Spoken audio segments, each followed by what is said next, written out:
الحمد لله نحمده ونستعينه ونستغفره ونؤمن به ونتوكل عليه ونعوذ بالله من شرور أنفسنا ومن سيئات أعمالنا من يهده الله فلا مضل له ومن يضلله فلا هادي له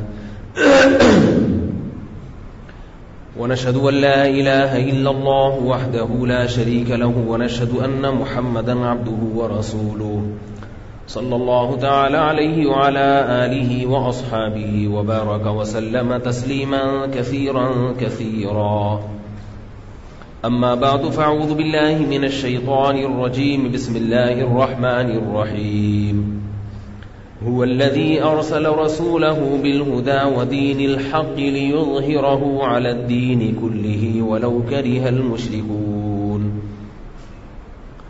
وقال الله تبارك وتعالى في مقام آخر لقد من الله على المؤمنين إذ بعث فيهم رسولا من أنفسهم يتلو عليهم آياته ويزكيهم ويعلمهم الكتاب والحكمة وقال النبي صلى الله عليه وسلم الكيس من دان نفسه وعمل لما بعد الموت. قرآن مجید کی دو آیات تلاوت کی ہیں، نبی صلی اللہ علیہ وسلم کی ایک حدیث. دعا ہے اللہ تعالیٰ صحیح طرح سے بات کہنے کی، سننے کی، سمجھنے کی اور پھر ہم سب کو عمل کی توفیق عطا فرمائے. اللہ تعالیٰ نے رسول اللہ صلی اللہ علیہ وسلم کو انسانیت کی ہدایت کے لیے بھیجا.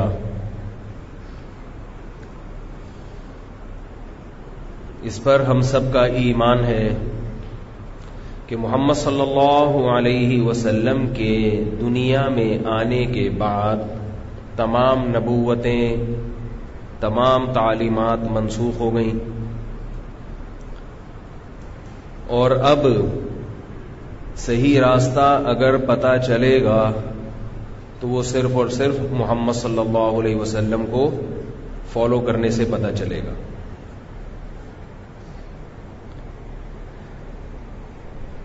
عقل فیصلہ نہیں کر سکتی، ہر چیز میں عقل رہنمائی نہیں کر سکتی کہ صحیح کیا ہے اور غلط کیا ہے.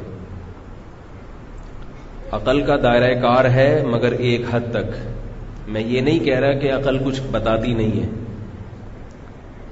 ایک حد تک تو آپ جائیں گے، آپ کو عقل وہاں تک پہنچائے گی، اس کے بعد عقل عاجز آ جاتی ہے. پہلے تو یہ، اس سے پہلے جو سمجھنے کی چیز ہے وہ یہ ہے کہ بہت سے لوگ ابھی اسی کنفیوژن میں ہیں کہ انسان کو صحیح اور غلط پہچاننے کی ضرورت بھی ہے یا نہیں ہے. یاری بات، بعض لوگوں کا جو لائف اسٹائل ہے، طرز زندگی ہے، وہ کہتے ہیں اگر ہمیں یہ پتہ نہ چلے کہ صحیح کیا ہے اور غلط کیا ہے تو کیا ہو گیا، اس کی ضرورت کیا ہے کہ صحیح کیا ہے اور غلط کیا ہے. کہہ رہے صبح اٹھو، ناشتہ کرو، آفس جاؤ، شام کو گھر رہو، موج مستی کرو، رات کو ڈرامہ دیکھو، فلم دیکھو، سو جاؤ، فیس بک پہ بیٹھو، سو جاؤ، صبح اٹھو پھر نکل لو. تو یہ ضرورت کیا ہے یہ پہچاننے کی کہ صحیح کیا ہے اور غلط کیا. بھئی جیسے در مع الدہری کیف ما دار، جیسے پبلک چل رہی ہے چلتے چلے جاؤ. کیا خیال ہے بھائی، دنیا میں زیادہ تر لوگوں کا لائف اسٹائل تو یہی ہے، ایسے ہی ہے نا. بھائی یہ کیا ضروری ہے، کیا ایک شعر یاد آ رہا ہے، کیا ضروری ہے، پر بڑا زبردست ہے. کیا ضروری ہے ہر رات میں، کیا وہ بڑا پیارا شعر ہے، دعا کریں یاد آ جائے. کیا ضروری ہے لفظ میں نے جب تکرار کیا نا تو مجھے ایک شاعر کا شعر یاد، دیکھیں دعا کریں یاد آ جائے. تو آپ نے تو سنا ہوا ہے نا، کیا ضروری ہے ہر رات میں چاند تم کو ملے نہ ملے، جگنوؤں سے بھی نسبت کرو چاندنی کا بھروسہ نہیں. شاعر کہتا ہے ہر رات میں عاشق چاند کو دیکھنے بیٹھ جاتا ہے. تو کیا ضروری ہے ہر رات میں چاند تم کو ملے جانے جاں؟ کیا ضروری ہے ہر رات میں چاند تم کو ملے جانے جاں؟ جگنوؤں سے بھی نسبت رکھو چاندنی کا بھروسہ نہیں. ہر رات چاندنی رات نہیں ہوتی تو جگنوؤں سے بھی تھوڑی الیک سلیک رکھو. چاند نہ ہو تو جگنوؤں سے روشنی لے لیا کرو. سمجھ میں آ رہی؟ اس شعر کا بیان سے کوئی تعلق نہیں ہے. اب آپ اس پہ لگے رہیں کہ اس کو بیان سے کیسے جوڑیں. یہ ویسے ہی غریبی میں آ گیا ایک درمیان. اچھا شعر تھا تو آ گیا ذہن میں. تو بھائی لوگ یہ کہتے ہیں کہ کیا ضروری ہے کہ ہمیں صحیح اور غلط کا پتہ چلے. یہ سیدھا راستہ، یہ غلط راستہ، چلتے چلے جاؤ. بالکل صحیح کہا ان لوگوں نے.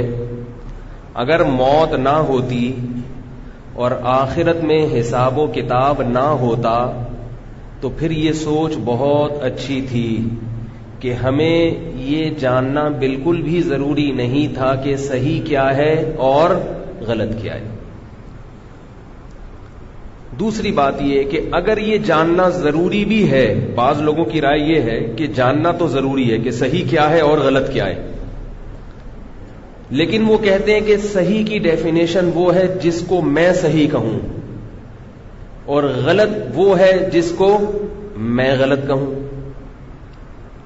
یعنی ہر آدمی نے اپنا ایک الگ سے حساب و کتاب رکھا ہوا ہے کہ یہ صحیح ہے اور یہ غلط ہے.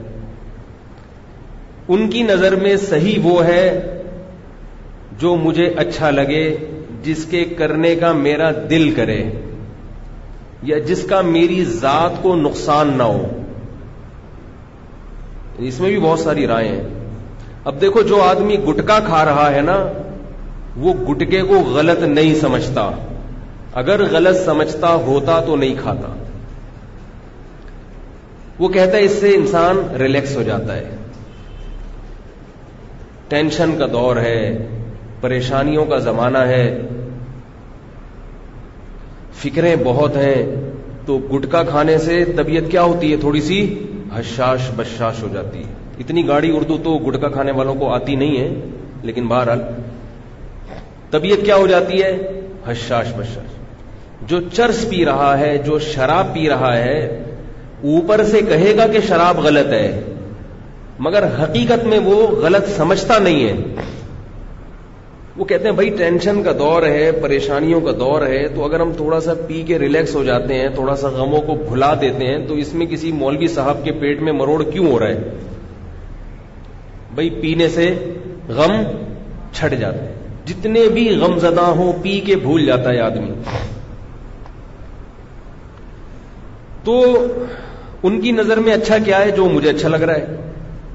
برا کیا ہے؟ جو مجھے برا لگ رہا ہے. تو حقیقت میں یہ لوگ بھی صحیح کی جو صحیح ڈیفینیشن ہے اس کو جاننے کی کوشش نہیں کرتے. جو صحیح ڈیفینیشن ہے، یہ شہوت پرست لوگ ہیں، خواہشات کے غلام ہیں. ابھی گٹکے کے بارے میں اتنے کیسز آ رہے ہیں کہ منہ کا کینسر ہو رہا ہے، مگر آپ گٹکا کھانے والے سے کہیں کہ فلاں کو بھی کینسر ہوا، فلاں کو بھی ہوا، تو وہ کہے گا کہ اس سے یہ لازم تھوڑی ہوتا ہے کہ مجھے بھی ہوگا. وہ دلائل لے گا کہ فلاں کو نہیں ہوا اور فلاں کو بھی نہیں ہوا. وہ یہ دلائل دینا شروع کر دے گا. اب بحث کر کے دکھاؤ آپ ان سے. کسی بھی چیز کو دلائل کے تانے بانے ملا کے نا غلط کو صحیح قرار دیا جا سکتا ہے اور صحیح کو غلط قرار دیا جا سکتا ہے. اگر آپ اللہ اس کے رسول کو معیار نہیں بناتے حق اور باطل کا، تو ہر غلط چیز کے صحیح ہونے کی بھی کوئی نہ کوئی دلیل ہوتی ہے. ایک بزرگ نے ایک واقعہ لکھا کہ ایک نوجوان بدتمیز تھا، بڑوں کو سلام نہیں کرتا تھا. ایک بزرگ کی محفل میں جانا ہوا، اس نے بزرگ کو سلام نہیں کیا، تو کسی نے اس کو تنبیہ کی کہ بیٹا ان بڑوں کی محفل میں جب بیٹھتے ہیں تو آپ کو چاہیے تھا کہ آپ سلام کرتے. تو وہ جواب میں کہتا ہے کہ بڑوں کی بھی ذمہ داری بنتی ہے کہ اگر چھوٹا سلام نہ کرے تو وہ سلام میں پہل کر لیں. لو بھائی اب کر لو، اس کا کیا کرنا ہے. آپ بات تو صحیح ہے کہ بھائی اگر اس نے نہیں کیا تو بڑے کی ذمہ داری ہے نا، لیکن ہر صحیح بات کرنے کی نہیں ہوتی. ایک تو آپ نے سلام نہیں کیا، دوسرا اپنا سارا مدعا ڈال دیا ان کے کندھے پر. یہ اور بڑی بدتمیزی ہے کہ اب آپ اپنے آپ کو صحیح ثابت کرنے کے لیے سامنے والے کے غلط ہونے کے دلائل بھی دے رہے ہو. بہت مشکل ہے. بات صحیح ہے مگر اس موقع پر صحیح نہیں ہے. یہ بدتمیزی ہے کہ آپ اپنے بڑے کو سکھا رہے ہو آداب مجلس کے. تو حکیم الامہ نے یہ واقعہ لکھا ہے، فرمایا کہ اب کر لو کیا کرنا ہے. ایسے بدتمیز کو کوئی سمجھا سکتا ہے؟ تمیز سکھا سکتا ہے؟ اس کو تمیز نہیں سکھائی جا سکتی. جب تک یہ چپ رہنا نہیں سیکھے گا بڑوں کے سامنے، اس وقت تک یہ تمیز کے علاوہ دنیا کا ہر کام سیکھ سکتا ہے. اس کو چپ رہنا سکھایا جائے کہ جب کوئی بڑا بات کر رہا ہو تو چپ کر کے اس کو سن لو. تو میں یہ عرض کر رہا تھا کہ بہت سے لوگوں کو اس سے واسطہ ہی نہیں ہے کہ صحیح کیا ہے اور غلط کیا ہے. تو میں ان لوگوں کی بات ابھی نہیں کر رہا. وہ لوگ آج کے بیان کے موضوع سے خارج ہیں، ان کے لیے الگ ٹاپک ہے، الگ موضوعات ہیں کہ ان کو یہ احساس دلایا جائے کہ ہمیں زندگی گزارنے کے لیے صحیح اور غلط کا پہچاننا ضروری ہے. یہ ایک الگ موضوع ہے. ابھی میں ان لوگوں کی بات کر رہا ہوں، ان لوگوں سے مخاطب ہوں اس وقت جو یہ چاہتے ہیں کہ ہمیں پتہ چلے کہ سیدھا راستہ کیا ہے اور غلط راستہ کیا ہے. آ رہی ہے بات سمجھ میں؟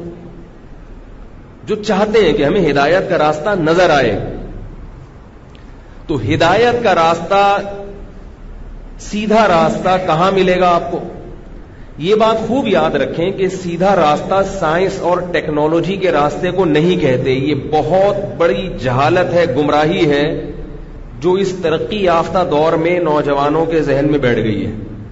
وہ سمجھتے ہیں کہ جو ترقی یافتہ قومیں ہیں وہ سیدھے راستے پر ہیں، جو ترقی یافتہ نہیں ہیں وہ سیدھے راستے پر نہیں ہیں.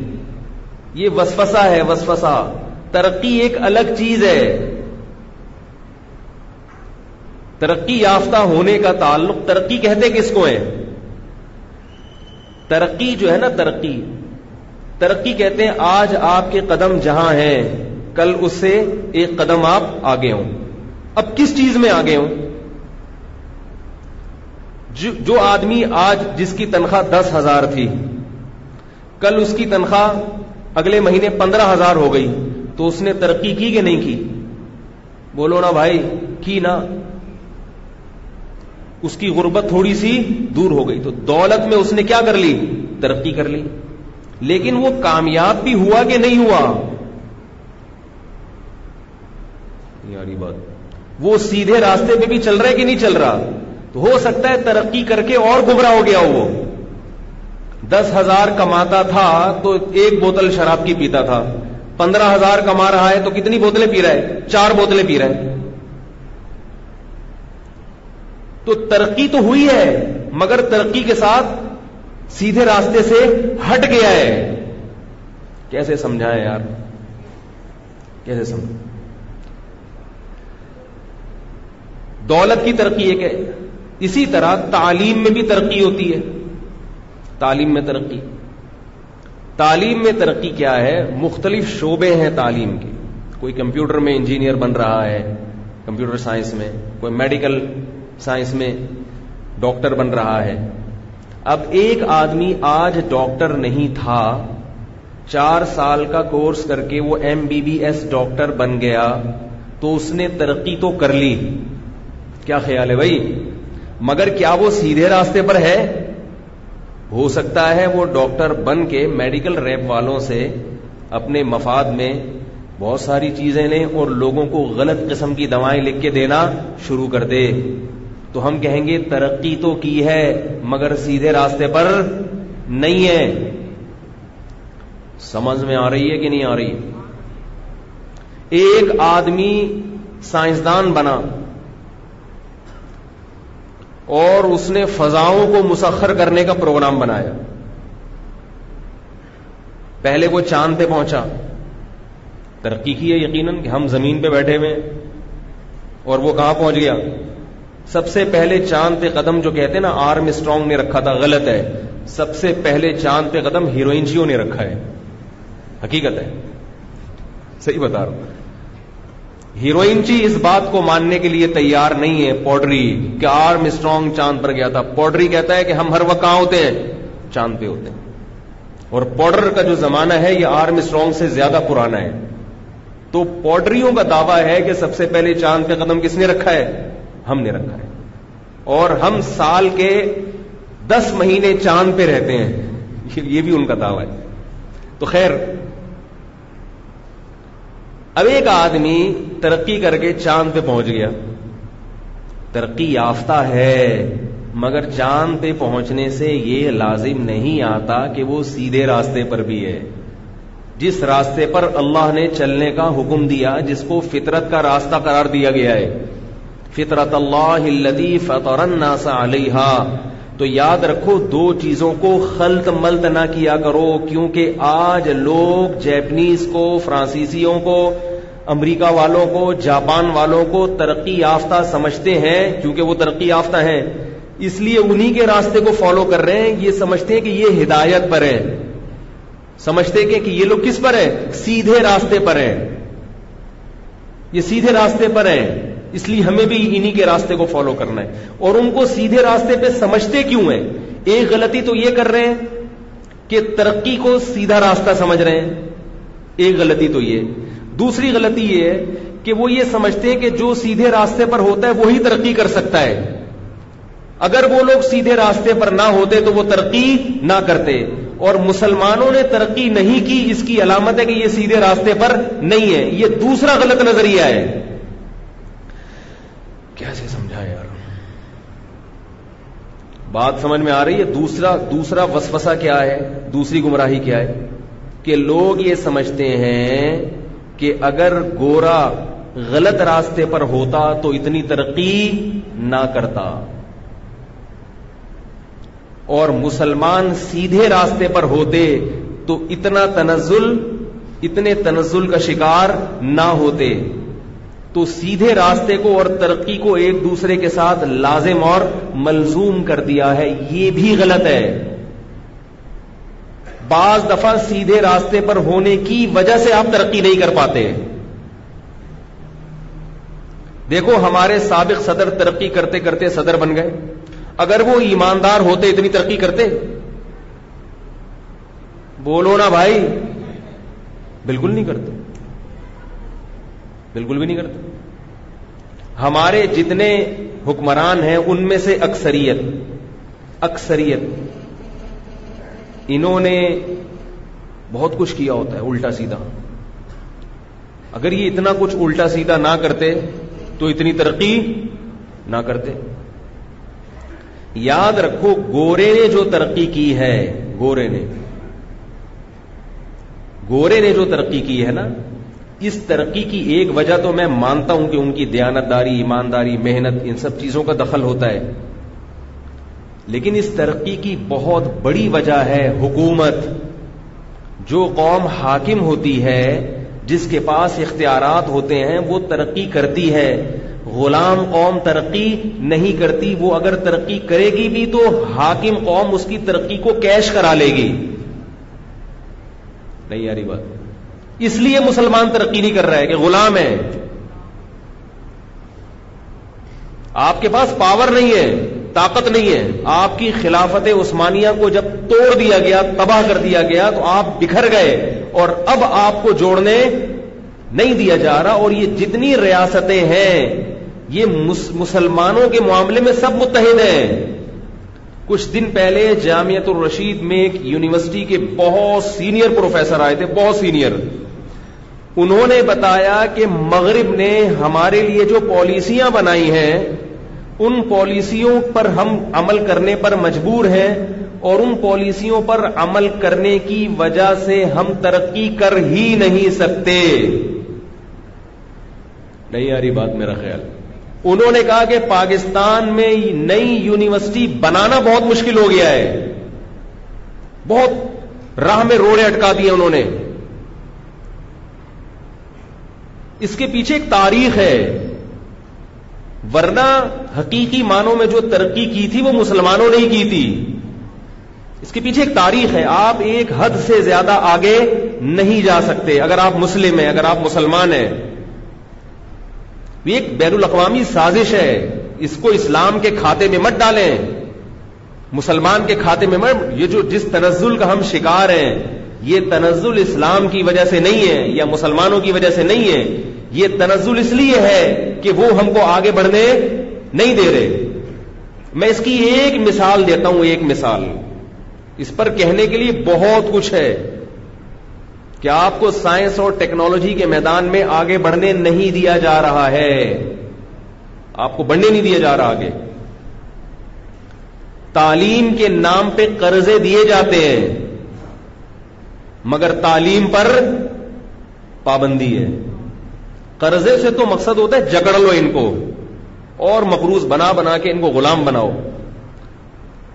پاکستان جب آزاد ہوا انڈیا سے تو پاکستان کی معیشت اس قدر مضبوط تھی، پاکستان کے نوٹ کی اتنی زبردست ویلیو تھی. آپ کسی معیشت کے ماہرین، اکنامکس کے جو ماہرین ہیں ان سے پوچھیں تو اہل مغرب نے باقاعدہ سازش کی کہ ان کے حکمرانوں کو قرضے لینے کا عادی بناؤ، کیونکہ یہ ملک بغیر قرضوں کے چلے گا. لہذا انہوں نے ہمارے حکمرانوں کو قرضے دینا شروع کی. یہ دماغ میں ایک وسوسہ ڈالا کہ کوئی بھی ملک IMF سے قرضہ لیے بغیر نہیں چل سکتا. یہ ایک دماغ میں وسوسہ ڈالا، خناس ڈالا ہمارے دماغوں میں. اور ان کو پتا تھا کہ ان کے حکمرانوں کو جب قرضے دیے جائیں گے، اور ہمارے ہاں جو جمہوریت کا جو موجودہ سسٹم ہے وہ بھی خراب ہے. میں یہ نہیں کہہ رہا کہ جمہوری نظام غلط ہوتا ہے، لیکن ہمارے ہاں جو جمہوری نظام چل رہا ہے نا، جو سسٹم چل رہا ہے وہ بہت خراب ہے. ایک حاکم 5 سال کی مدت پوری کرتا ہی نہیں ہے اور اس سے پہلے ہی اس کو تو کوئی بھی حکومت پنپنے ہی نہیں پاتی کہ کچھ کر کے جائے. وہ کسی بھی عنوان سے آپ اس کو ٹائم پورا نہیں کرنے دیتے اور آپ اس کی ٹانگیں کھینچ لیتے ہو. جب کوئی حکومت ہی نہیں ہوگی تو صحیح ہو یا غلط ہو، ملک کبھی بھی ترقی نہیں کرے گا. تو اب نتیجہ کیا نکل رہا ہے؟ میں مانتا ہوں کہ کرپٹ حکمرانوں کو معزول کرنا چاہیے، لیکن سسٹم ایسا لانا چاہیے نا کہ پھر کرپشن نہ ہو. اور کوئی بھی شخص جب صدر بنتا ہے، وزیر اعظم بنتا ہے، تو اپنی مدت تو پوری کر کے جائے نا. وہ مدت ہی پوری، سارے پروجیکٹ درمیان میں لٹکے ہوئے رہ جاتے ہیں، نہ ادھر کے نہ ادھر کے. تو لٹک کے ہی چل رہے ہیں ہم اتنے عرصے سے. نہ ملک میں اسلام آ رہا ہے، نہ کوئی اور سسٹم آ رہا ہے. تو خیر، میں جو اصل بات کر رہا تھا اس کی طرف آتا ہوں. تو میں یہ عرض کر رہا تھا کہ یہ ضروری نہیں ہے. دیکھو ہندوستان بر صغیر، جب انگریز نے بر صغیر میں قدم رکھے ہیں تو بر صغیر کی ترقی گوروں سے زیادہ تھی. جو مسلمان حکمرانوں کے پاس جو بحری جہاز تھے، UK میں ان جہازوں پر پابندی لگائی گئی تھی لندن میں کہ ہندوستان کے جو جہاز ہیں جس کے مالک مسلمان تھے، یہ جہاز ہماری پورٹ سے نہ ٹکرائیں، کیونکہ یہ جہاز جب لوگوں نے دیکھ لیے تو دنیا ہم سے بحری جہاز نہیں خریدے گی. بہت زیادہ ہمارا ماضی پرانا نہیں ہے، ماضی قریب میں آپ اگر اٹھا کے دیکھیں تو مسلمانوں کے حالات بہت اچھے تھے، زیادہ پرانی بات نہیں ہے. تو جب کسی قوم کو سازشیں کر کے غلام بنا لیا جاتا ہے، تو جب ایک دفعہ غلام بن گئے تو پھر آپ کی سوچ بھی نیچ ہو جاتی ہے. گھٹیا حرکتیں خود بخود آپ میں. غلام آدمی تو چوری بھی کرے گا، مسجد سے چپل بھی چرائے گا.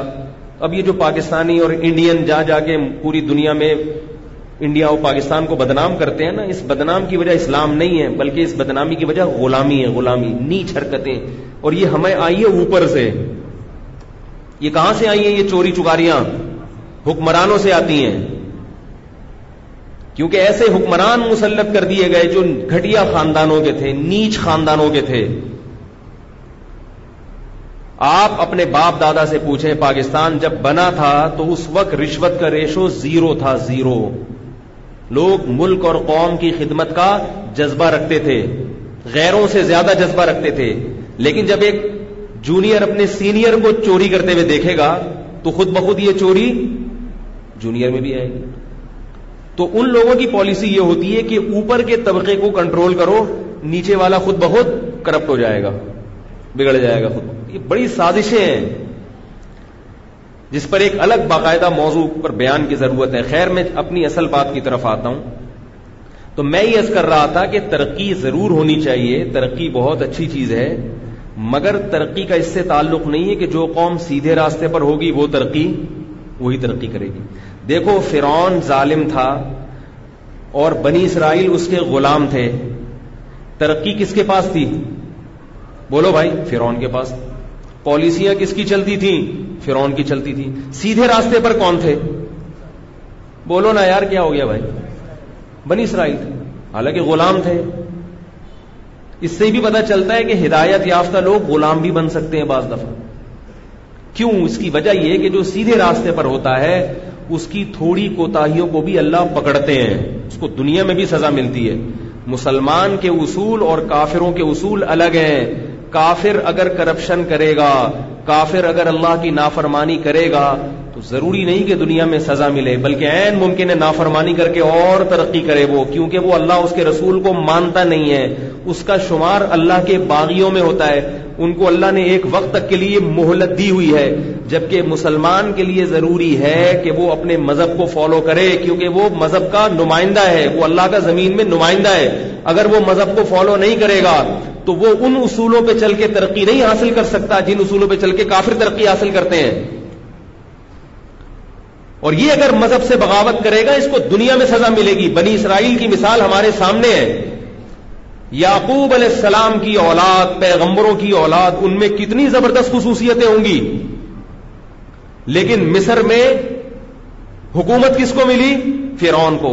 اور بنی اسرائیل جو پیغمبروں کی اولاد میں تھے، یوسف علیہ السلام، یعقوب علیہ السلام کی اولاد میں ایمان والے، نماز پڑھنے والے، زکات دینے والے، وہ کیا بن کے رہے ہیں؟ غلام. اس لیے کہ ان میں چند کوتاہیاں آئی ہیں تو اللہ کی طرف سے ان کو سزا ملی اور اللہ نے ان کے ہاتھ سے امامت اور خلافت کو چھین لیا.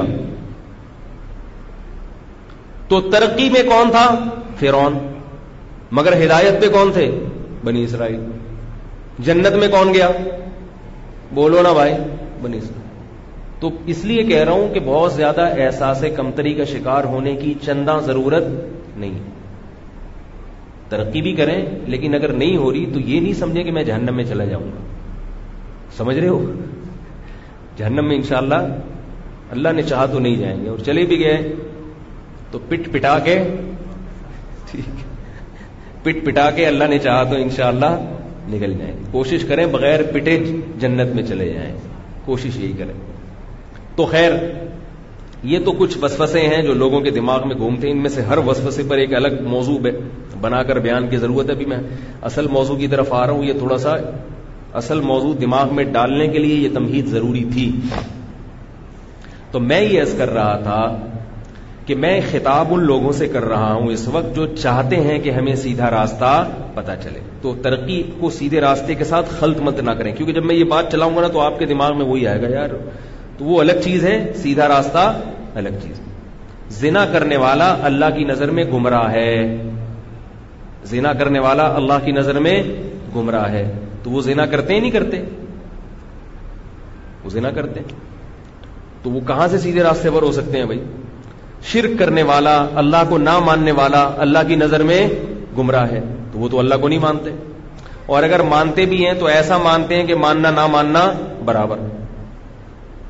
بس ان کے ہاں گاڈ کا تصور کیا ہے؟ او مائی گاڈ. یہ ان کا کلمہ ہے. پہلا کلمہ، دوسرا کلمہ، تیسرا کلمہ، چوتھا کلمہ، پانچواں کلمہ، چھٹا کلمہ، 6 کلمے یہی پورے ہو جاتے ہیں. او مائی گاڈ، فار گاڈ سیک. بس اس کے علاوہ گاڈ کیا کہتا ہے، گاڈ کن چیزوں سے خوش ہوتا ہے، گاڈ کن چیزوں سے ناراض ہوتا ہے، وہ کہتے ہیں یہ فضول لوگوں کا کام ہے ایسی باتیں کرنا. یہ فنڈامنٹلسٹ قسم کے لوگ اس طرح کی بات کرتے ہیں. تو میں عرض کر رہا تھا کہ گمراہی سے بچنے کے لیے اللہ نے کس کو بھیجا؟ جو میں نے آیت پڑھی ہے، لقد من اللہ علی المؤمنین اذ بعث فیہم رسولا من انفسہم، اللہ نے احسان کیا جب بھیجا انہی کی جنس میں سے ایک رسول، انسانوں میں سے ایک رسول، جس کو انسان بنایا اللہ نے۔ اس رسول کا کام کیا ہے؟ اب یہ ہے سمجھنے کی چیز۔ ہم رسول کے کاموں میں جو رسول کا جو مقاصد تھے نا، ان مقاصد کو ہم نے محدود کر دیا ہے، تو وہ تمام مقاصد آپ کو پتا ہونے چاہیے۔ یہ جو موبائل ہے نا، اللہ معاف فرمائے، یہ بھی ایک بہت بڑی، میں بھولے سے لے آیا، میں لاتا نہیں ہوں یہ۔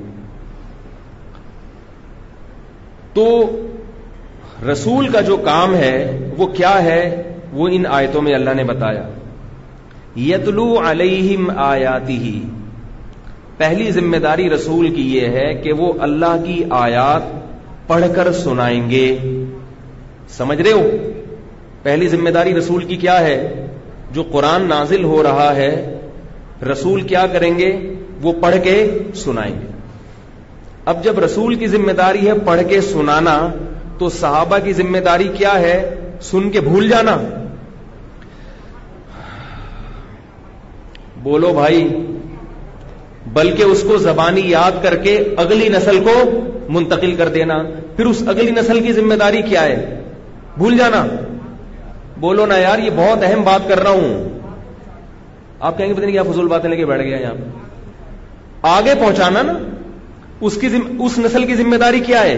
آگے ٹرانسفر کرنا۔ پھر اگلی نسل کی ذمہ داری ہے آگے ٹرانسفر کرنا، اور یہ آج تک ٹرانسفر ہوتا چلا آ رہا ہے۔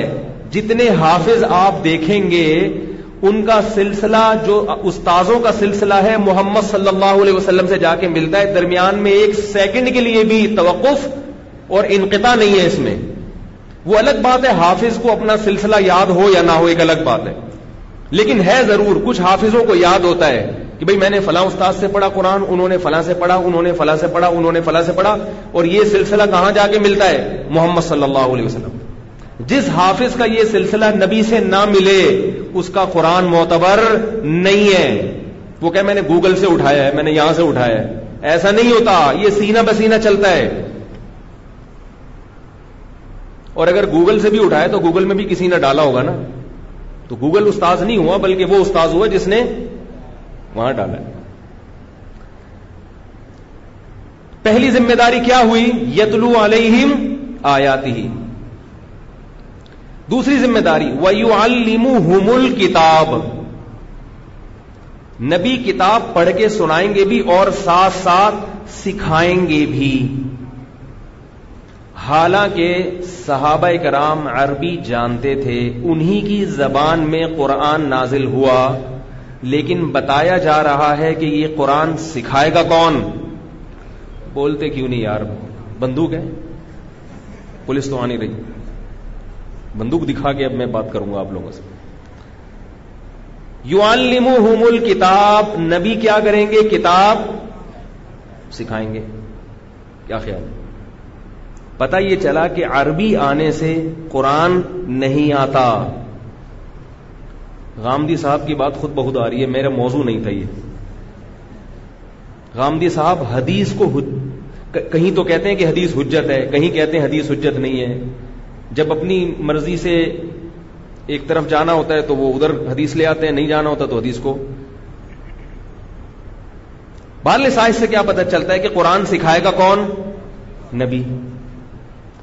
تو جب نبی نے قرآن سکھایا تو صحابہ نے نبی سے سیکھا اور اس کو محفوظ کیا کہ نہیں کیا؟ پھر وہ نبی سے سیکھ کے صحابہ نے یہی ذمہ داری پوری کی۔ اگر صحابہ ذمہ داری نہیں پوری کرتے تو صحابہ تو سیکھ جاتے، آج ہم قرآن نہیں سیکھتے۔ تو جس طرز میں صحابی نے نبی سے سیکھا، بالکل اسی اسٹائل میں صحابہ نے تابعین کو سکھایا کہ نہیں سکھایا؟ اور پھر تابعین نے تبع تابعین کو، پھر انہوں نے، تو یہی سلسلہ صدیوں سے آج تک چلا آ رہا ہے۔ جیسے حافظ قرآن کا سلسلہ نبی صلی اللہ علیہ وسلم تک پہنچتا ہے، درمیان میں انقطاع نہیں ہے، کہیں سے بھی یہ سلسلہ ڈسکنیکٹ نہیں ہوا ہے، اسی طرح جو درس قرآن دینے والا ہے اس کا درس بھی اسی صورت میں معتبر ہوگا کہ اس نے کسی استاد سے باقاعدہ سیکھا ہو، اور اس استاد نے اپنے استاد سے، اور اس نے اپنے استاد سے، اور یہ سلسلہ کہاں تک پہنچتا ہو؟ محمد صلی اللہ علیہ وسلم تک. اگر کوئی پروفیسر اٹھ کے بولنا شروع کر دے کہ میں کسی سے نہیں سیکھتا، میں قرآن کو خود سمجھتا ہوں، تو وہ سمجھ معتبر نہیں ہے، کیونکہ صحابہ کی اپنی سمجھ معتبر نہیں تھی جو عربی جانتے تھے. آپ کی اپنی سمجھ کہاں سے معتبر ہو گئی؟ سمجھ رہے ہو کہ نہیں سمجھ رہے بھائی؟ ابھی بات مکمل نہیں ہوئی، ابھی ہدایت کے لیے اتنا کافی نہیں ہے، 2 اسٹیپ اور ہیں. نبی کی 2 ذمہ داریاں، 2 تو ہو گئی نا، 2 اور ہیں. وَيُعَلِّمُهُمُ الْكِتَابَ وَالْحِكْمَةَ، فرمایا نبی کتاب سکھائیں گے اور حکمت کی باتیں بھی سکھائیں گے. حکمت کی باتیں حدیث ہیں، کھانے کے آداب، بڑوں کے آداب، چھوٹوں پہ شفقت کے آداب، ماں باپ کے ساتھ حسن سلوک کی تفصیل. قرآن میں تو اجمال ملتا ہے، تفصیل کہاں ملتی ہے؟ حدیثوں میں. ہر وہ عقل اور دانش کی بات جو انسان کی زندگی کو سدھارنے میں معاون اور مددگار بنے، اسے حکمت کی بات کہا جاتا ہے. جیسے کوئی بات کرے نا بڑی، کہتے ہیں یار بڑی حکمت کی بات کی. پنجابی میں کہتے ہیں بڑے پتے کی گل کی ہے بندے نے. بڑے، اگرچہ وہ گل کسی کام کی نہ بھی ہو تو بھی بعض دفعہ ایسے ہی لوگ پتے کی گل اسے کہتے ہیں جو بہت ہی انوکھی ہو، چاہے وہ ڈھنگ کی ہو یا نہ ہو. جیسے کوئی بیٹھ کے ایسے ہی پھینک دے کہ کتے کی 5 ٹانگیں ہوتی ہیں، لوگ کہیں گے یار بڑی حکمت کی بات. تو حکمت کی بات اس کو نہیں کہتے، غلط بات کو نہیں کہتے. حکمت کی بات ہر وہ چیز جو انسان کی زندگی کو سدھارنے میں معاون اور انسان کو انسان بنانے میں، عقل و دانش کی باتیں، گہری باتیں. تو یہ باتیں ہمیں کس نے سکھائی ہیں؟ بولو بھائی، نبی نے. تو صحابہ نے نبی سے سیکھی، اور نبی کے جانے کے بعد صحابہ نے نبی کی نیابت میں آگے تابعین کو سکھائیں، تابعین نے تبع تابعین، اور یہی سارا سلسلہ. پھر یہ حکمت کی باتیں باقاعدہ کتابوں کی شکل میں مرتب بھی ہو گئیں، جن کو حدیث کی کتابیں کہا جاتا ہے. اور وہ ساری وہی کتابیں بالآخر لوگوں نے اپنے اساتذہ سے سیکھ کے آگے سکھانا شروع کر دی. تو یہ سلسلہ آج تک چلا آ رہا ہے. اگر کوئی حدیث پڑھتا ہے اور اپنا سلسلہ، اگر کوئی حدیث کا درس دے رہا ہے، حدیث سمجھا رہا ہے، اور اپنا سلسلہ محمد صلی اللہ علیہ وسلم تک پیش نہیں کر سکتا، تو اس کی حدیث کی تشریح معتبر نہیں ہے. کیونکہ اس تمام چیزوں کی سند محمد صلی اللہ علیہ وسلم سے ملنی چاہیے. کیونکہ ہدایت کا سرچشمہ اس کائنات میں صرف ایک ہے. وہ کون ہے؟ محمد صلی اللہ علیہ وسلم. اس کی مثال ایسے ہے کہ ایک کنواں ہو اور اس کے بارے میں کہا جائے کہ یہ کنواں آب شفا ہے، اس کا جو پانی ہے اسے پی کے آپ کو ہمیشہ کے لیے شفا مل جائے گی، اور یہ پوری دنیا میں ایک ہی کنواں ہے، اور بالفرض وہ پاکستان میں. ایک مثال دے رہا ہوں، جا کے تحقیق نہ شروع کر دیں. بالفرض اب اگر امریکہ میں بھی کوئی شخص وہ پانی آپ کو پلائے اور یہ دعویٰ کرے کہ یہ شفا والا پانی ہے، تو آپ کہیں گے کہ بھائی شفا والا کنواں تو صرف اور صرف ایک ہے، تو آپ کے پاس کہاں سے آیا یہ؟ وہ کہے میں نے خود بنایا ہے، میری اپنی سمجھ نے کہا ہے کہ یہ، یا میں نے لیبارٹری میں ٹیسٹ کیا ہے. آپ اس کی بات مانو گے؟ آپ بولو گے یہ پانی آپ کو دیا کس نے؟ جب تک اس بندے کا نام نہیں بتاؤ گے میں یہ پانی استعمال نہیں کروں گا. پھر وہ بندے کا نام بتائے گا تو آپ اس کے پاس جاؤ گے، آپ کے پاس کہاں سے آیا؟ بھائی بات اردو میں کر رہا ہوں نا. آپ اس کے پاس جا کے پوچھو گے آپ کے پاس کہاں سے آیا، وہ کہے گا میں نے خود بنایا ہے، اٹھا کے پھینک دو گے. آپ بولو گے آب شفا اس کائنات میں صرف اور صرف ایک ہی ہے، اس کے علاوہ کہیں بھی نہیں ہے، خود بنایا یہ معتبر نہیں ہے. وہ بتائے گا میں نے فلاں سے لیا، تو فلاں کے پاس پہنچ جاؤ گے. یہ سلسلہ اس کنویں تک پہنچنا چاہیے کہ نہیں پہنچنا چاہیے؟ درمیان میں اگر اس نے کہہ دیا کہ یہ بندہ شارٹ ہے مارکیٹ سے، کہ میں نے جس سے لیا وہ پیدا ہوا تھا 100 سال پہلے اور 50 سال پہلے وہ مر چکا ہے، اور آپ پیدا 50 سال کے بعد ہو رہے ہو، تو بھئی آپ کو کہاں سے مل گیا وہ؟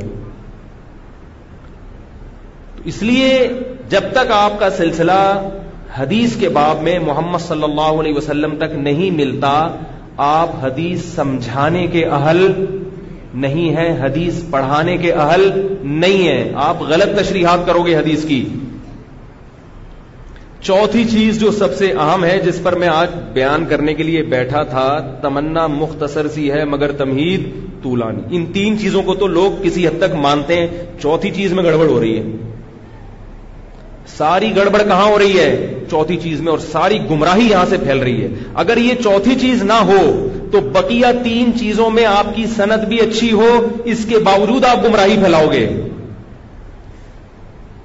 چاہے آپ نے معتبر اساتذہ سے علم حاصل کیا ہو، اگر یہ چوتھی چیز جو نبی کی ذمہ داری تھی اس کو آپ نے حاصل نہیں کیا اور نبی سے یہ چوتھا کام نہیں سیکھا، تو آپ کی بقیہ تین چیزیں غلط استعمال ہوں گی، ان کا صحیح استعمال نہیں ہوگا، کیونکہ علم ہونا اور معتبر علم ہونا کافی نہیں ہے، بلکہ اس علم کی صحیح نشر و اشاعت کے لیے اس چوتھی چیز کا ہونا ضروری ہے جو نبی کی ذمہ داری تھی۔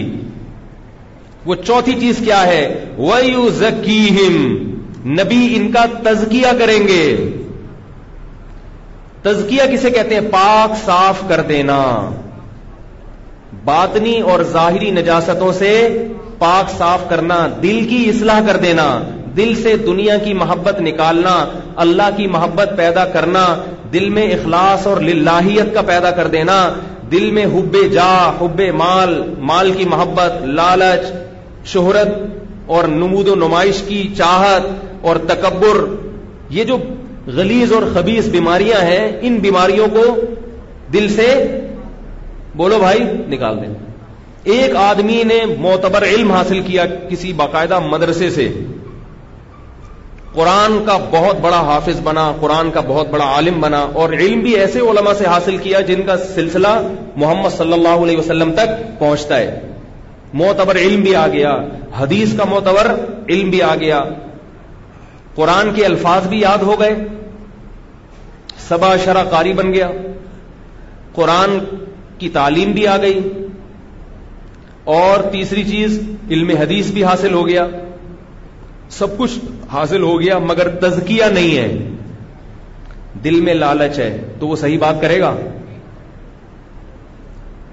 عزت کی محبت، دولت کی محبت، تو ممبر پہ بیٹھ کے وہ بات کرے گا، جانتے بوجھتے ہوئے بھی قرآن و سنت کی غلط تشریح کرے گا، لوگوں کی واہ واہ حاصل کرنے کے لیے یا لوگوں کی جیب سے پیسہ نکالنے کے لیے، بڑا بننے کے لیے، جو کہ مارکیٹ میں ہو رہا ہے۔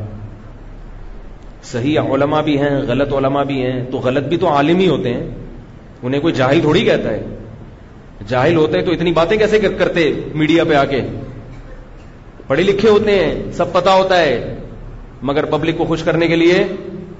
ابھی ایک مولوی صاحب نے انٹرویو دیا کہ بچے دو ہی اچھے انٹرویو کیا دیا؟ بڑے عالم ہیں، ٹیلی ویژن پہ آ کے قوم سے خطاب کیا کہ 2 بچے ہوں، تربیت اچھی ہو، وہ زیادہ بہتر ہے بنسبت 10 بچوں کے۔ حالانکہ ان عالم کے پاس صحیح علم ہوتا تو یہ بات 100% قرآن و سنت کے منافی ہے۔ یہ فرض کرنا ہی غلط ہے کہ 2 بچوں کی تربیت اچھی ہوتی ہے، 10 کی اچھی نہیں ہوتی، یہ بات یہیں سے سارا سیٹ اپ غلط ہو رہا ہے۔ اگر 10 کی تربیت غلط ہوتی تو قرآن و سنت ہمیں اولاد کی کثرت کا حکم کیوں دیتے؟ یہ بات اللہ رسول کو معلوم نہیں تھی، یہ نیوز چینل والوں کو معلوم ہے، آج کے مولویوں کو معلوم ہے۔ کیا اللہ رسول ایسے کام کا حکم دیں گے کہ جس میں بچے بگڑ جائیں؟ بولو بھائی، تزوجوا الودود الولود فإنی مباحی بکم الامم۔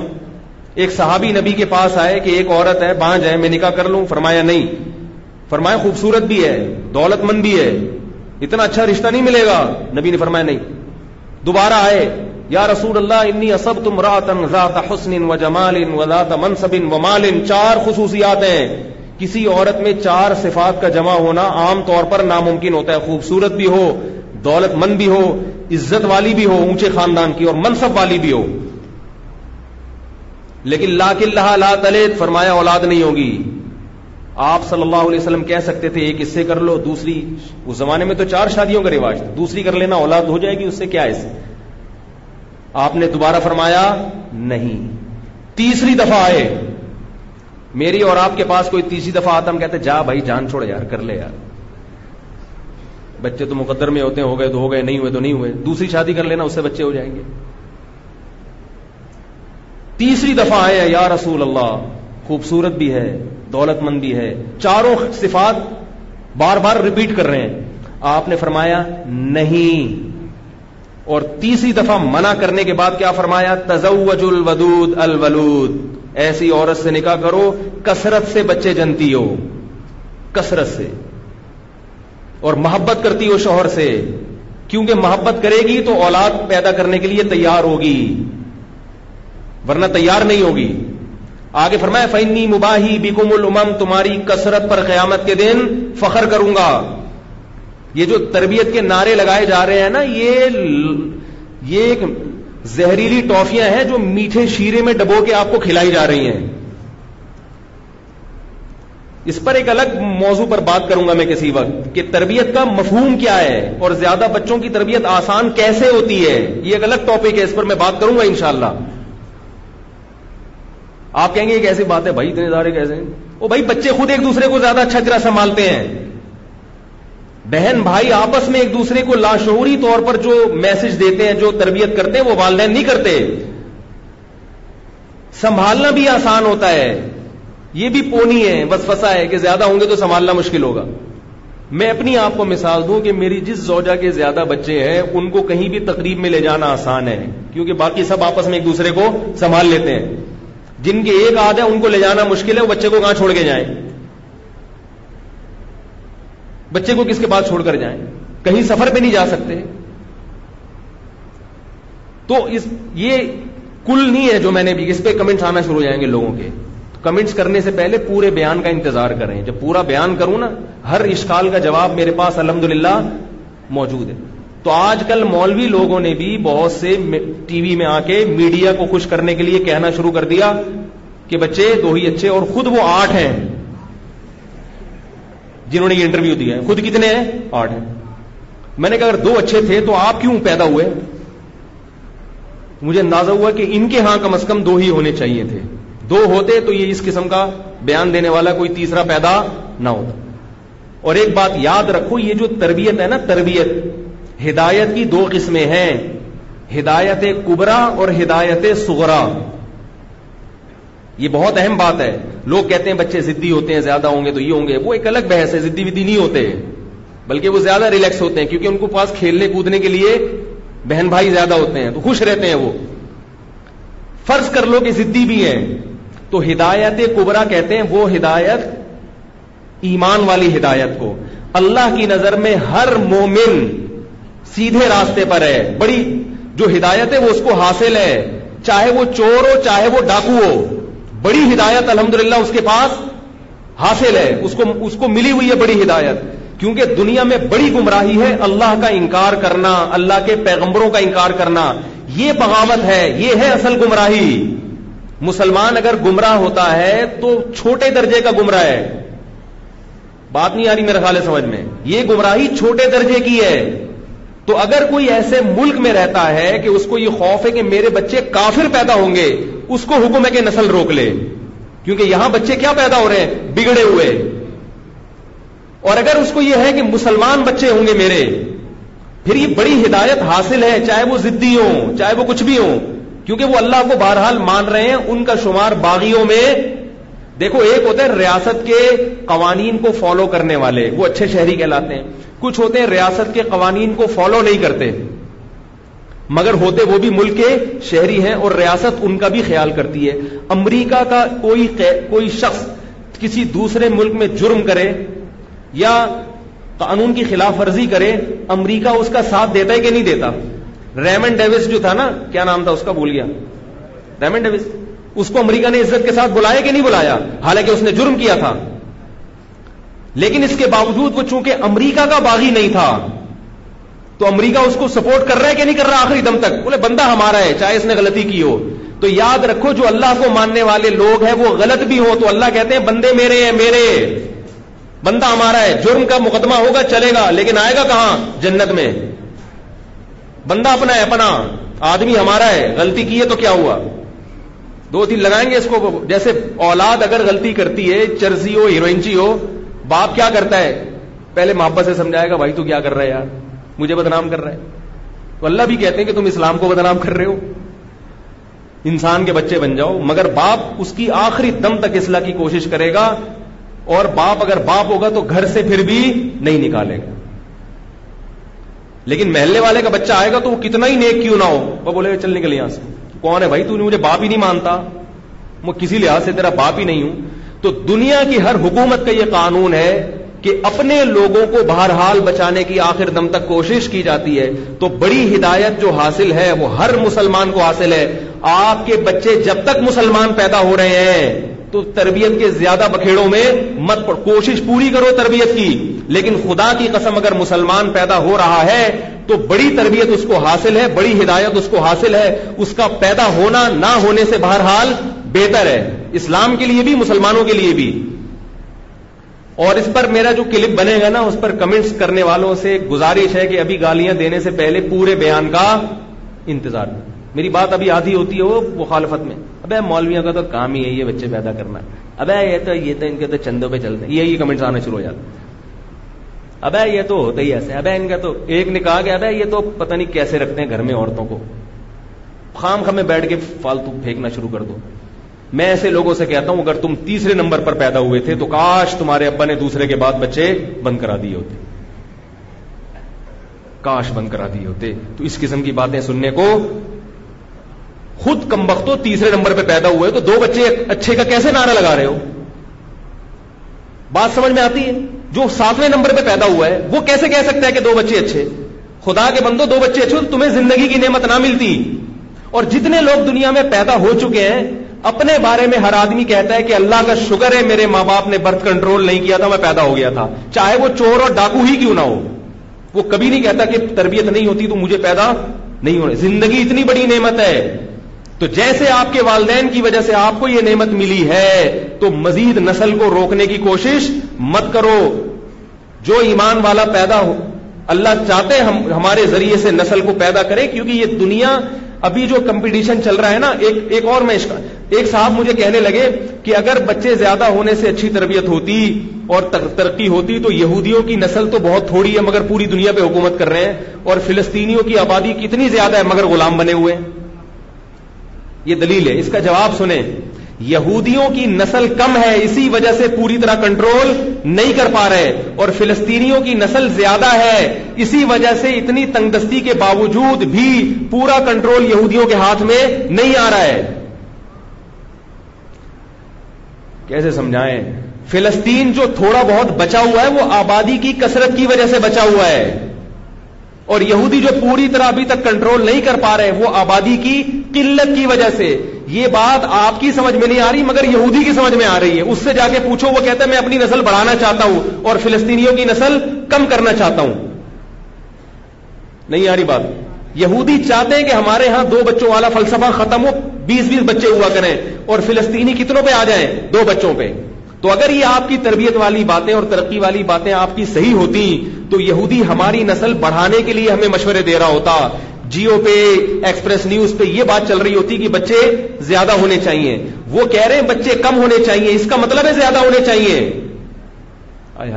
کیسے سمجھ؟ او بھائی یہ نیوز چینل والے آپ کی خیر خواہی کی بات کرتے ہیں یا آپ کو بگاڑنے کی بات کرتے ہیں؟ جو بھی سجیشن آیا کرے نا کسی نیوز چینل پہ اس کو الٹا کر کے عمل کر لیا کرو، کامیاب ہو جاؤ گے. کیونکہ تو ہمارے زیادہ تر نیوز چینل، میں کسی مخصوص چینل کا نام نہیں لے رہا، یہ ہمارے زیادہ تر نیوز چینل مغربی ایجنٹ ہیں، اینٹی پاکستان اور اینٹی اسلام ہیں. یہ بات اگر آپ کی سمجھ میں نہیں آتی تو معذرت کے ساتھ آپ سے بڑا بیوقوف دنیا میں کوئی بھی نہیں. آپ کو دنیا کچھ پتہ ہی نہیں ہے کیا ہو رہا ہے، پتہ ہی نہیں. آپ دیکھ لو نا میڈیا کس قسم کی خبروں کی کوریج دیتا ہے. دیکھو انڈیا کا میڈیا وہاں کی نیگیٹو خبریں نہیں بتاتا. امریکہ کا میڈیا وہاں کی نیگیٹو خبریں نہیں بتاتا. ہمارا میڈیا معمولی سی بھی کوئی ملک میں کوئی منفی کام ہوگا, کوئی ایک خودکشی ہوگی, ایک تیزاب پھینکنے کا واقعہ ہوگا, فوراً سلائڈیں چلنا شروع ہو جائیں گی. اس کا مطلب ہے کہ یہ اپنی قوم کے ساتھ خیر خواہ نہیں ہے, یہ اپنی قوم کی برائیوں کو ہائی لائٹ کر رہے ہیں اور خوبیوں پہ پردہ ڈال رہے ہیں. تو یہ آپ کے ساتھ مخلص نہیں ہے. ان کو پیسے ملتے ہیں باہر سے, جھوٹ بولنے کے پیسے ملتے ہیں, ان کو پروپیگنڈا کرنے کے پیسے ملتے ہیں. مجھے ایک شخص نے بتایا جن کا ٹیلی ویژن میں بہت بیان ہوتا ہے, وہ کہتے ہیں کہ جب ہمیں کوئی خبر آتی ہے نا ہمارے پاس کسی شخص کے بارے میں کہ بھئی آپ فلاں کے بارے میں یہ خبر دیں, تو فوراً ہمارے پاس چینل کے فون آتے ہیں. یعنی جس بندے کو گندا کرنا ہے میڈیا پہ لا کے, تو اس کے پاس کالز آنی شروع ہو جاتی ہیں, کتنے پیسے دو گے تو ہم تمہاری یہ خبر چھپا دیں, اور اگر نہیں دو گے تو اس میں 4 گنا بڑھا کر بتائیں گے ہم. بلیک میلنگ ہو رہی ہے. یہ کوئی آپ کو آگاہی نہیں کی جا رہی ہے, آپ کو گمراہ کیا جا رہا ہے.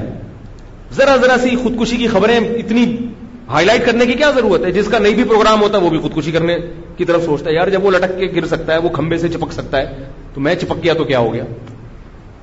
پوری دنیا میں یہ پالیسی نہیں ہے. ہر ملک کا میڈیا اپنے ملک کی خیر خواہی والی باتیں کرے گا. تو خیر میں جلدی سے اپنی موضوع کو سمیٹ کے ختم کروں, کہاں سے کہاں بات چلی جاتی ہے. تو میں یہ عرض کر رہا تھا, دیکھو بھائی کہ نبی کی ایک ذمہ داری کیا ہے؟ تزکیہ. تزکیہ کہتے ہیں پاک صاف کرنا, خاص طور پر باطنی بیماریوں کو, دل سے تکبر نکالنا, تواضع پیدا کرنا, دل سے دنیا کی محبت نکالنا, اللہ کی محبت پیدا کرنا. تو یہ ساری چیزیں کیا کہلاتی ہیں؟ بولو نا یار, تزکیہ. تو نبی نے صحابہ کا عملی طور پر تزکیہ کیا. پھر صحابہ نے کس کا کیا؟ کیا نبی کوئی ایسی کتاب لکھ کر گئے تھے تزکیہ کے موضوع پر کہ صحابہ سے یہ پڑھ لینا میرے جانے کے بعد؟ عملی طور پر یہ کام کیا کہ نہیں کیا؟ اپنی موجودگی میں ان کی تربیت کی ہے, ان کی ٹریننگ کی ہے, ایک ایک چیز ان کو اپنی موجودگی میں سکھائی ہے. تبھی صحابہ نے نبی کی صحبت اٹھائی ہے, اور جس صحابی نے جتنی زیادہ صحبت اٹھائی اس کا مقام اتنا ہی زیادہ. تو صحابہ نے پھر کس کا تزکیہ کیا؟ بولو بھائی. ایسا نہیں کہ تزکیہ کے موضوع پر صحابہ کتاب لکھ کے چلے گئے کہ میرے بعد یہ پڑھ لینا تو اصلاح ہو جائے گی. تبھی تابعین میں ان تابعین کا مقام زیادہ ہے جنہوں نے بڑے بڑے صحابہ کی صحبت زیادہ اٹھائی ہے, ان کی خدمت میں رہے ہیں, ان کی نگرانی میں اپنی تربیت کی ہے. یہ جو میں بات کر رہا تھا نا کہ اس قسم کے بدتمیز نوجوان آج کل مارکیٹ میں آ رہے ہیں, بزرگوں کا احترام نہیں کرتے, علم ہے احترام نہیں ہے, ان کا تزکیہ نہیں ہوا ہوتا بیچاروں کا. نہ خاندان میں کوئی تزکیہ کرنے والا ہوتا ہے, نہ ابا دادا نے کیا ہوتا ہے ان کا تزکیہ. تمیز کے علاوہ ان کے پاس, اور جتنا بدتمیز ہوگا میڈیا پہ سب سے زیادہ مشہور وہی ہوگا. لوگ کہتے ہیں حق گو عالم ہے, جو سب پہ کیچڑ اچھالتا ہو. لوگ کیا کہتے ہیں کہ یہ کیا ہے؟ حق گو عالم ہے, ڈرتا ورتا نہیں ہے, حالانکہ وہ تو بدتمیز ہے. تو صحابہ نے کس کا تزکیہ کیا؟ تابعین کا. تابعین نے تبع تابعین. یہ سلسلہ بھی آج تک چلا آ رہا ہے. تو بزرگوں کی باقاعدہ صحبت اٹھائی جاتی ہے, اپنے آپ کو ان کے حوالے کیا جاتا ہے کہ حضرت آپ مجھے انسان کا بچہ بنا دیں. کیا بنا دیں؟ تزکیہ کا آسان ترجمہ کیا ہے؟ انسان کا بچہ ہے. بھائی کہتے ہیں بندہ بن, بندہ پنجابی میں کہتے ہیں نا, وہ بندہ بن, بندہ یعنی بندے دا پتر بن. انسان کا بچہ بن, انسان کا بچہ. صرف علم کافی نہیں ہے, انسان کا بچہ بننا بہت ضروری ہے. اور یہ کس طرح آئے گا؟ صحبت میں رہ کے. تمیز. کسی کو بزرگ مانو گے تو اس کی صحبت میں رہو گے نا. اگر سب پہ کیڑے نکالتے رہو گے, یہ حضرت تھانوی نے یہ لکھا, حضرت شیخ الحدیث زکریا رحمۃ اللہ نے یہ لکھا, فلاں, تو سارے ہی شارٹ ہو گئے مارکیٹ سے, بچہ کون ہے؟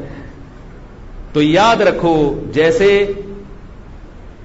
حافظ ہر زمانے میں موجود رہیں گے نا, جو یتلو علیہم آیاتہ ہی پر عمل کریں گے, اس طرح وَيُعَلِّمُهُمُ الْكِتَابَ, کتاب سیکھنے اور سکھانے والے ہر دور میں موجود رہیں گے. کیا خیال ہے؟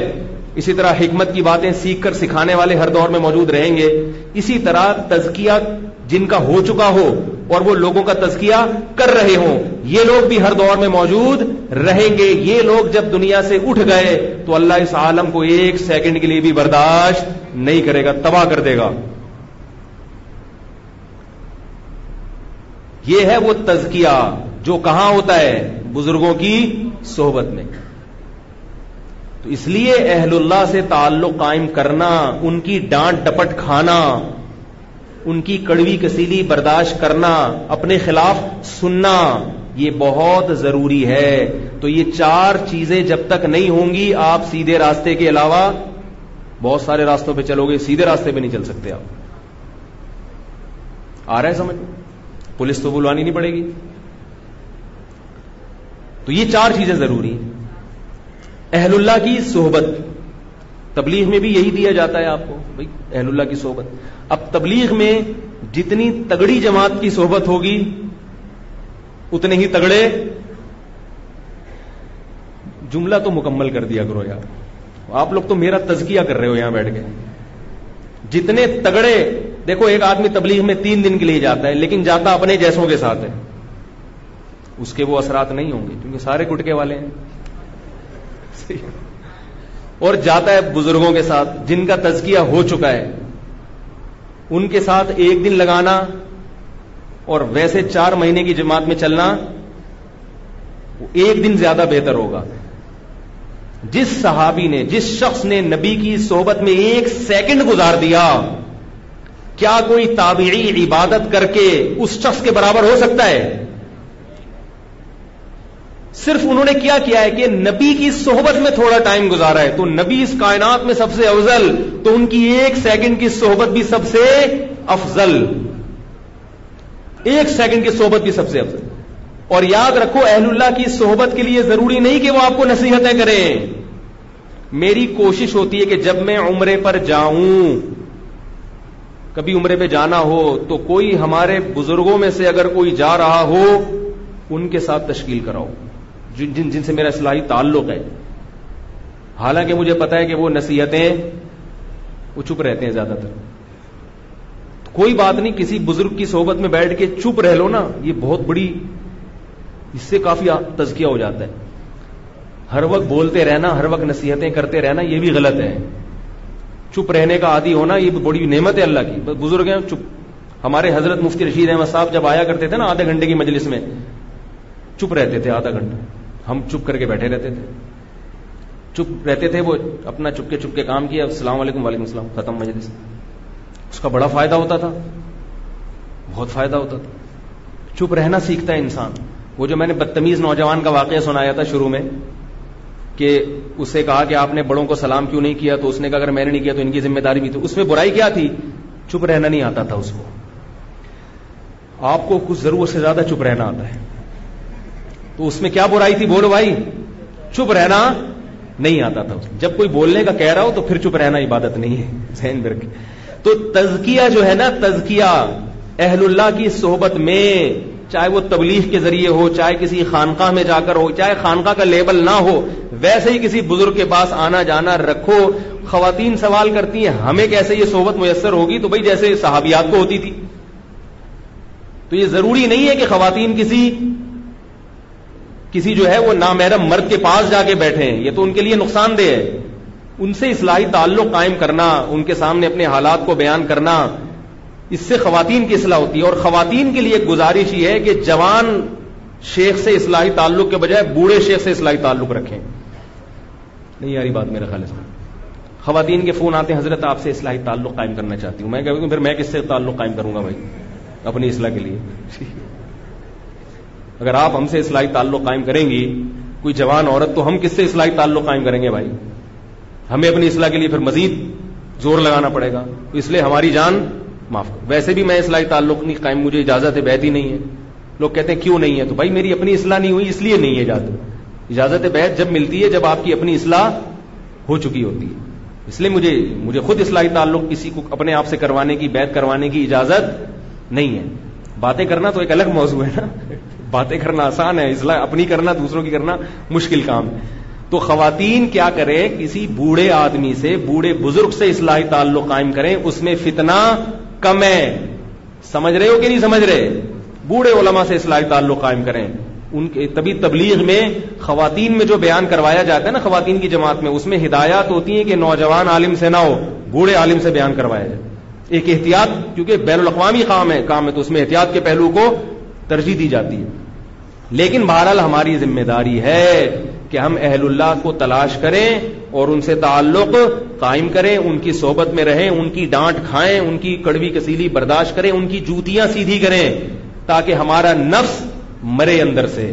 اور یہ تکبر اور یہ جو بدتمیزی اور بے ادبی ہے، جب آپ کسی بزرگ کا احترام کرنا سیکھو گے تو انشاءاللہ گھر میں باپ کا احترام بھی آئے گا. پھر آپ جو بزرگوں کا احترام کرتے ہیں پھر ان کو خیال ہوتا ہے یار باپ کا درجہ تو بزرگ سے بھی زیادہ. میں جب مدرسے گیا ہوں تو ہم نے وہاں دیکھا کہ طلبہ اپنے اساتذہ کے جوتے اٹھاتے بھی ہیں، سیدھے بھی کرتے ہیں. تو ہم نے بھی دیکھا دیکھی شروع کر دیا کہ بھائی جو استاد آ رہے ہیں تو چپل اٹھا کے پہلے سے رکھ دو. تو جب میں گھر آتا تھا تو مجھے خیال ہوتا تھا یار باپ کا درجہ تو استاد سے بھی زیادہ ہے. نہیں آ رہی میرے خیال بات؟ اب یہ چیزیں بیانات سے نہیں ہوتی، عملی طور پر جب آپ ایک کام کرو گے تو آپ کے اندر خود بخود یہ جذبہ پیدا ہوگا. تو پھر تھوڑا ابا کا بھی ہم نے احترام تو پہلے بھی کرتے تھے، الحمدللہ پہلے سے زیادہ کرنا شروع کر دیا کہ یار ابا تو شیخ سے بھی زیادہ مقام ہے، ابا اماں کا، باپ اور ماں کا مقام اور مرتبہ استاذ اور شیخ سے زیادہ ہے. تو تزکیے کی طرف ہمیں توجہ دینی چاہیے تاکہ ہماری اصلاح ہو. اور نبی صلی اللہ علیہ وسلم کی جو ہدایت کی 4 بنیادی ارکان بیان کیے ہیں وہ جبھی ہوں گے جب چاروں کو فالو کیا جائے. اللہ تعالیٰ سمجھنے کی، عمل کرنے کی توفیق عطا فرمائے. سبحانک اللہم و بحمدک، نشہد ان لا الہ الا انت، نستغفرک و نتوب الیک.